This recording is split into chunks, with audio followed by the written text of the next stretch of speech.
If you're one of my regular viewers, then I know that you usually watch my music reaction videos, so this video might be unusual to you. But I promise you, if you watch until the very end, what you will get is one man's epic adventure and emotional journey centered around our beloved video game music. I hope you enjoy it.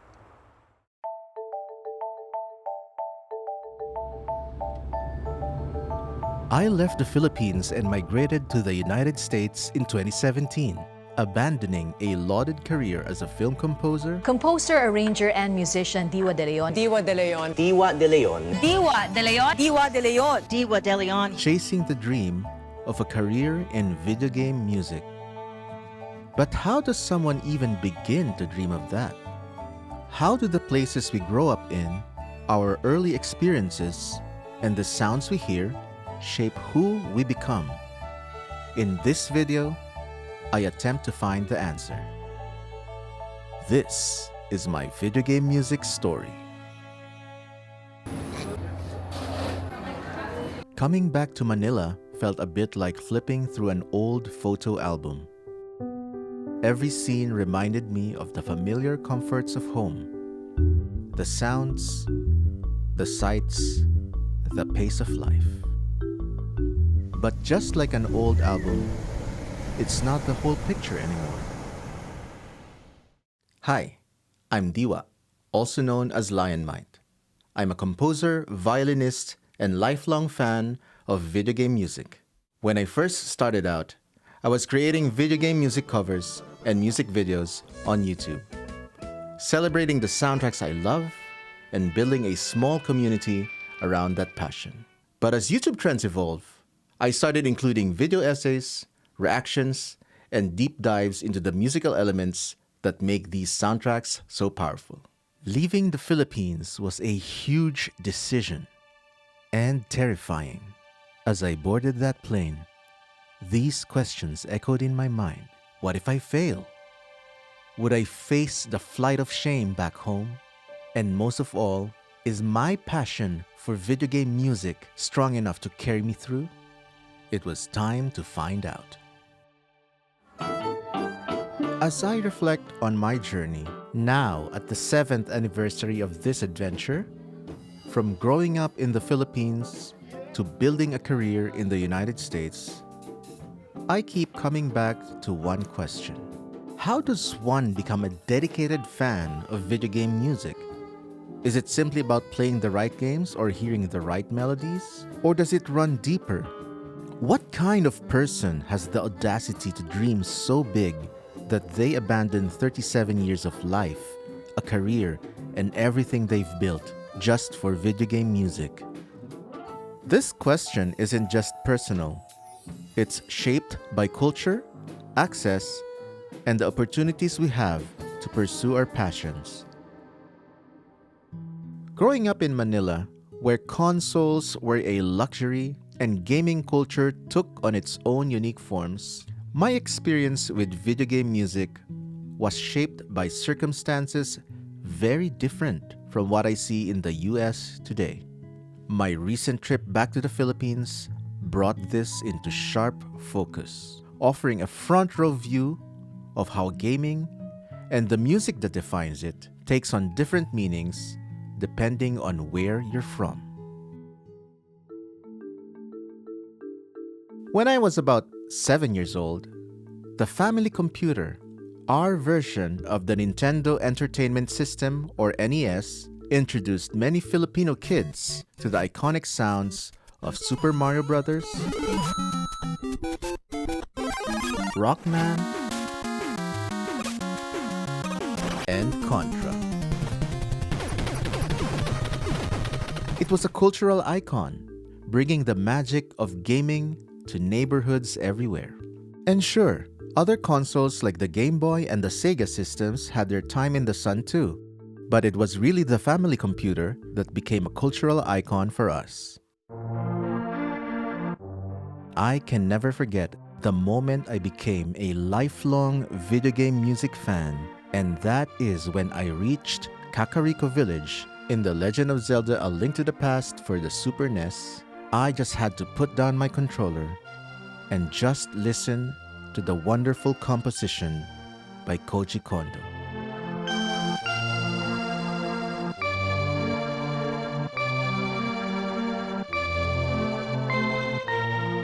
Truly magical. Later on, the PlayStation 1 and PlayStation 2 era made games like Final Fantasy VII, Metal Gear Solid, Castlevania Symphony of the Night, and Parappa the Rapper accessible through, let's call it, creative means. For a time, gaming and its music felt universal. But as consoles became pricier, gaming grew less accessible, and its music faded as a shared experience. During the 90s, LAN games like Diablo 2, StarCraft, and Counter-Strike dominated internet cafes. While unforgettable to play, their soundtracks, though brilliant in atmosphere, lack the kind of melodies that linger in memory the way iconic Nintendo soundtracks did.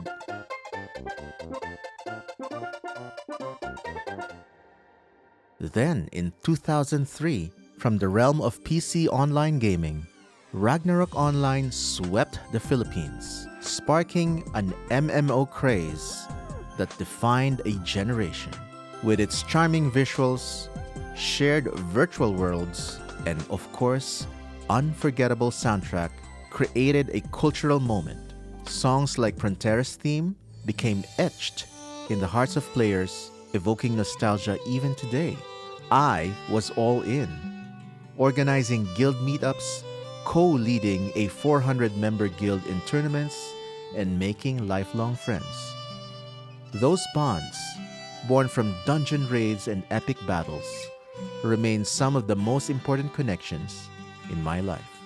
And furthermore, my visibility within the local Ragnarok Online community even turned me into a bit of a celebrity, which I used as leverage to promote my artistry within that tight-knit group. It was a fleeting moment, but in hindsight, it felt like a foreshadowing of my larger role in the global VGM community today. By the early 2010s, the craze faded, but Ragnarok's music lives on, a timeless echo of a golden era in gaming in the Philippines. As gaming technology advanced, with newer consoles like the PlayStation 3, 4, and 5, something else evolved alongside it. Exclusivity. Console prices climbed higher, making them increasingly unreachable for the average Filipino gamer. At the same time, the gaming industry introduced better methods to combat piracy, introducing always online requirements and other measures that made creative means of access almost impossible. Not to mention, the Philippine government finally decided to crack down on piracy directly. The result? Console gaming as a widespread cultural phenomenon began to fade.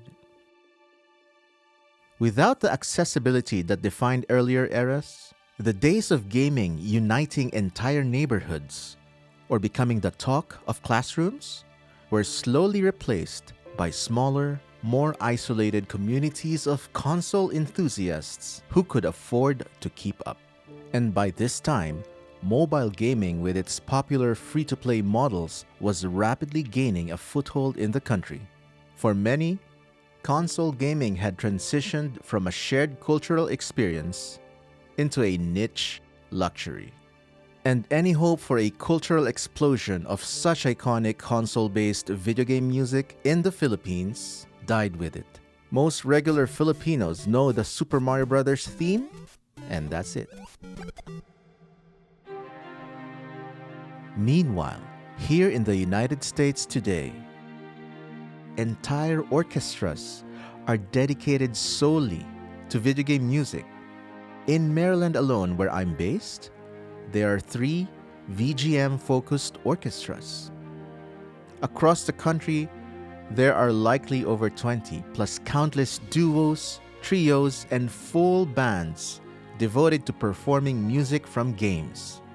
This is what happens when a niche passion is allowed decades to thrive. Cultivated by a passionate community, the video game music industry has become an unstoppable cultural phenomenon in the United States. It's an art form that's been nurtured here, embedded in conventions like the Music and Gaming Festival or MagFest and VGMCon, streaming, live concerts, and online content. I remember it as if it was yesterday, but it was 2016, my first MagFest. And almost immediately as I was walking the convention halls, people started to recognize me and they're calling me by my YouTube channel name at that time, String Player Gamer. I love your videos. And I was like, oh wow. I feel like a celebrity. They approached me, they thanked me for the music that I upload on my YouTube channel. They said they watched it, they enjoyed it. And I was like, this is it. This is where I should be. I found my people. Console gaming's legacy, with soundtracks from long-standing iconic franchises such as the Final Fantasy series,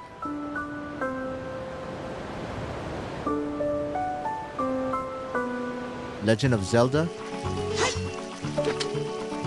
and Pokemon,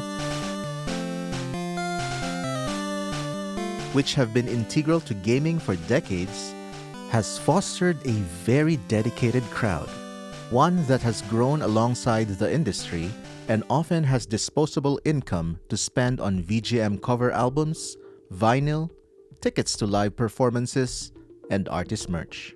And as we now head into the era of multi-platform games, soundtracks such as Plants vs. Zombies and Undertale have also become beloved.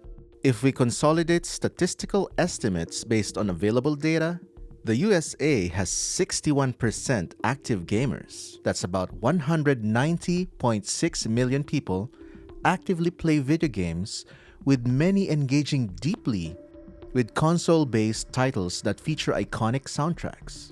By contrast, the Philippines, with 43 million active gamers, have shifted its focus mainly to mobile and online games, leaving console gaming and its associated video game music culture less prominent. But that's not to say the Philippines hasn't had its sparks. There have been genuine efforts to bring video game music to Filipino audiences, like the Manila Symphony Orchestra's occasional free concerts held in malls, where they cover soundtracks from games like Monster Hunter, Genshin Impact, and Final Fantasy. Genius symphonic works. It's easier to appreciate music when it is attached to visuals, stories, or characters. I've also seen artists blending BGM into their own shows, creating moments of excitement for fans like me. These efforts are amazing, but they remain isolated and sporadic. No matter how successful a single concert or show may be, it's not nearly enough to create a lasting, multi-generational impact. Leaving Manila for the US was one of the hardest choices I've ever made, but one I had to make to chase my dreams. The cultural and entertainment demands in the Philippines often did not match with my own creative preferences. Video game music aligned with my musical expression, giving me the creative freedom I wanted. Pursuing a career in video game music requires a certain infrastructure, a community, and an industry that just barely existed in the Philippines. And unfortunately, it hasn't changed much since I left. Siguro naman, naglaro niyo yung next game na tutugin namin. Legend of Zelda? Grabe, wala. Nang may Nintendo Switch dito? Isa. Who among you bought a GameCube? Nintendo GameCube? Grabe, ako lang? After 5 years of being away, this recent trip really drove that point home. Being back in Manila was a reminder of everything I love about the Philippines: the people, the culture, the sense of home. But it also highlighted the challenges I would face if I tried to build my career there. The opportunities The platforms, the pathways, they simply aren't there. At least, not yet. Here in the US, I am now part of a thriving network of creators, musicians, and fans who not only celebrate and analyze video game music, but also regard it as a serious and evolving art form. It is a medium that fills concert halls, is studied in academic settings, and inspires deep artistic expression. Here, at the heart of the Western gaming industry, I can collaborate with like-minded artists, perform to passionate audiences, and share my craft with a community that understands its cultural and artistic significance. An active participant in the trenches instead of a distant daydreamer, so to speak. I have landed record deals and snagged projects from mainstream gaming franchises such as Apex Legends. And one more upcoming project with a major US TV network, which I'm excited to discuss in a future video. Moreover, I have achieved financial independence through this work, proving that pursuing this art form can be both meaningful and sustainable. Going back to the question, how does one become a dedicated fan of video game music? It's not just about the access, though that can be a crucial first step. Having the means to play the games, hearing the soundtracks, and explore their worlds. It's not just about exposure either, though the right melody at the right moment can spark a lifelong passion. Becoming a fan of video game music is deeply personal, shaped by the places we come from, the culture we're immersed in, and the opportunities or barriers we face. For some, it might happen in an internet cafe, battling a Zerg rush in StarCraft, while faint strains of its atmospheric score play in the background. For others, it might come from hearing a symphony orchestra bring a beloved game to life, feeling the collective thrill of a community bound by shared nostalgia. And for a few, it means making difficult choices, leaving behind what's familiar, venturing to a place where that passion can be nurtured, and find the courage to chase a dream that once felt impossible. So, what kind of person has the audacity to dream so big that they leave everything behind for video game music? A dreamer. But not just any dreamer. One with skills, someone truly immersed in the gaming culture, a global network of like-minded friends, and a relentless thirst to prove oneself. Ultimately, being a fan of video game music is about connection. It's the bond we form with the soundtracks that define our favorite games, with the memories tied to them, and with the communities we find along the way. No matter where you're from, these melodies have the power to bring us together, to inspire us, and to remind us why we fell in love with gaming in the first place. And for me, that journey from the Philippines to the US, from nostalgia to opportunity, isn't just about becoming a fan. It's about carrying the music with me wherever I go and sharing its magic with others. I'd love to see video game music gain more recognition in the Philippines someday. I don't say this to call for action. I'm not looking to spark a movement or push an agenda. My hope is simply that more people can recognize the artistry and power of video game music, whether it's from the perspective of a Filipino gamer like me or someone from halfway across the world. Until then, I'm grateful for the journey that brought me here, for the opportunities I've found, and for every moment like this, where I can look back, share, and reflect on the power of video game music. Was it all worth it? Absolutely.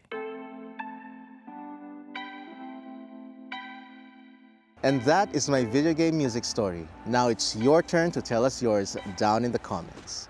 What was that first video game soundtrack that made you go, oh my god, video game music is beautiful and I want more of it? and you've been a fan ever since. Let us know.